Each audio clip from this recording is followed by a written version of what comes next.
Pedro Ángel, sí, la palabra. Muchísimas gracias, Trilce. Muy bienvenidos a todos. Estamos sumamente emocionados de participar en esta sesión. Es refrescante, no saben cuánto, es hermoso, no saben cuánto, hablar en nuestros idiomas y profundizar en el pensamiento de lo que significa la documentación y en las relaciones que ésta guarda y tiene con todos los contextos de la información, de los estándares, de las redes. Y para eso he preparado esta presentación, para dar un pequeño panorama de algo que es terriblemente complejo, tal como Ana lo ha expuesto. Y, sin embargo, es la parte, es la maquinaria, es la trama de esta máquina de conocimientos que nos ha charlado Trilce. La siguiente diapositiva, por favor. En el año de 2005, de 2000 poco, 2010, ahí está, Jean Reilly, una bibliotecaria norteamericana, nos hizo este maravilloso esquema de los metadatos.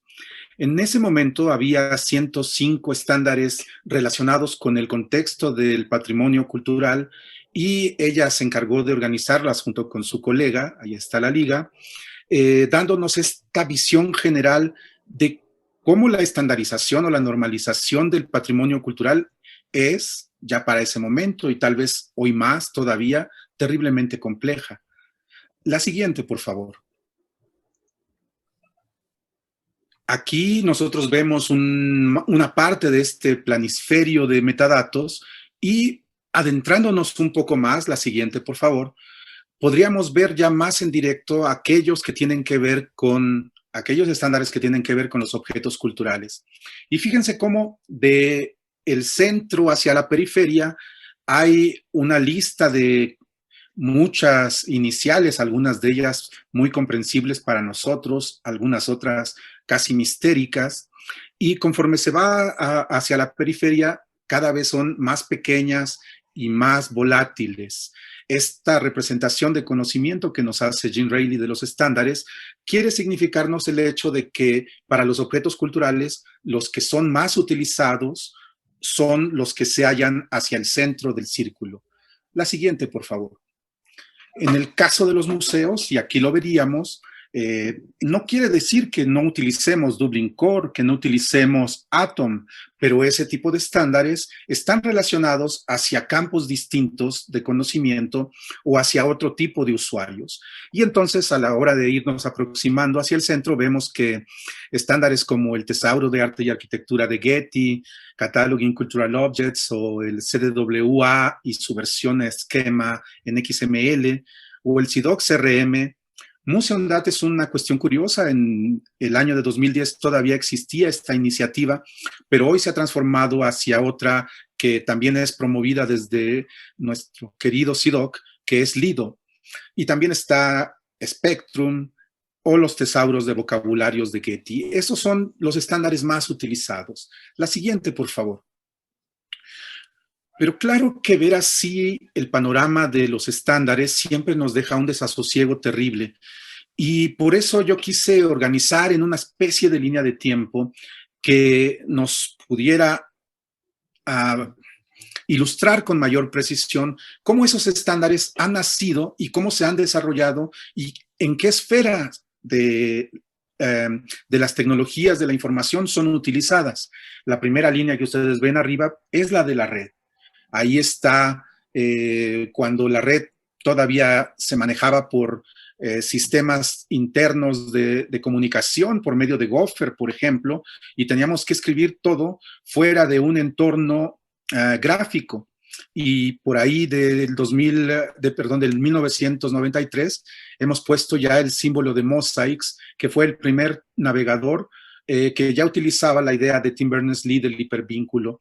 Pero abajo ustedes pueden ver que hay una línea más larga que podríamos inaugurar para el caso de todas aquellas instituciones de la memoria, lo cual no existía en 1963. Ese es un concepto que Lord Dempsey nos ha traído a la crítica y al conocimiento de los museos y de las instituciones relacionadas con el patrimonio cultural apenas en 2000.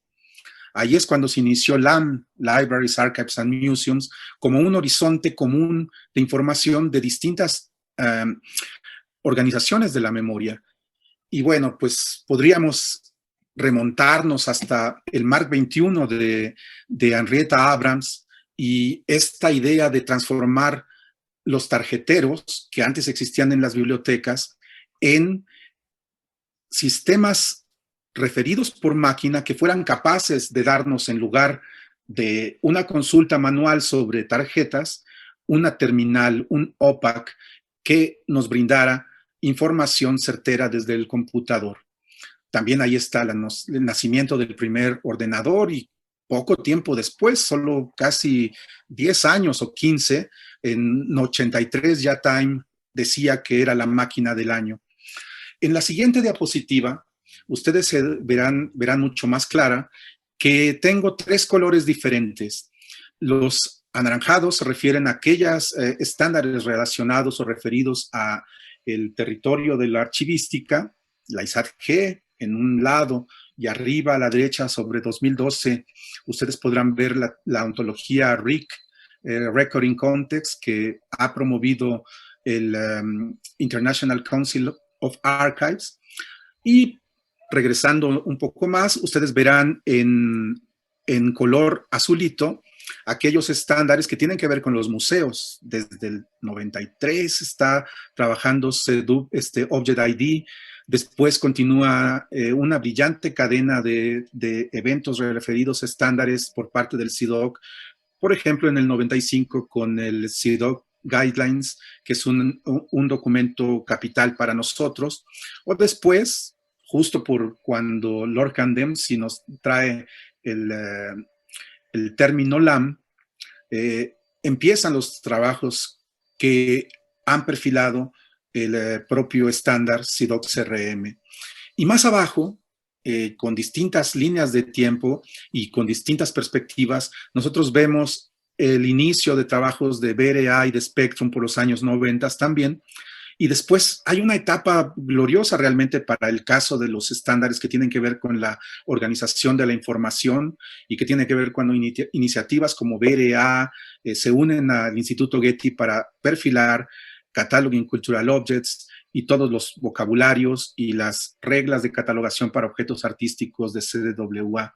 Ese es el reino de las normas internacionales que nos proponen por primera vez y de manera organizada a todos los museos y entidades referidas a las instituciones museísticas, un esquema basado en 3 pilares: estándares internacionales en la estructura, vocabularios controlados para llenar nuestras casillas de información, y todo esto regido por reglas específicas de catalogación que juntas nos darán una mejor catalogación. Pero es una mejor catalogación, ¿para qué?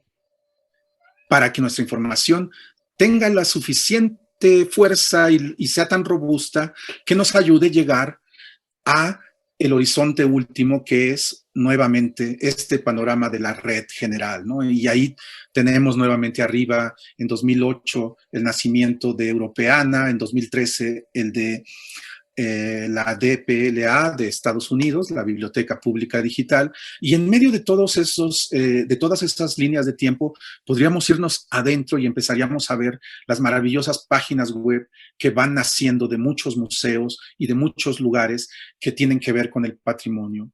Pensar el patrimonio para la web, pensar el patrimonio para compartir, pensar el patrimonio para definir cómo vamos a utilizarlo y para qué nos sirve, cómo generar innovación, cómo relacionarlo, cómo establecer vínculos desde los especialistas hasta un niño pequeño que quiere saber qué existe en el patrimonio cultural, es posible gracias a pensar la información organizada, y la información organizada en el contexto de la catalogación, pero más aún en el contexto completo de lo que es la documentación. Muchísimas gracias.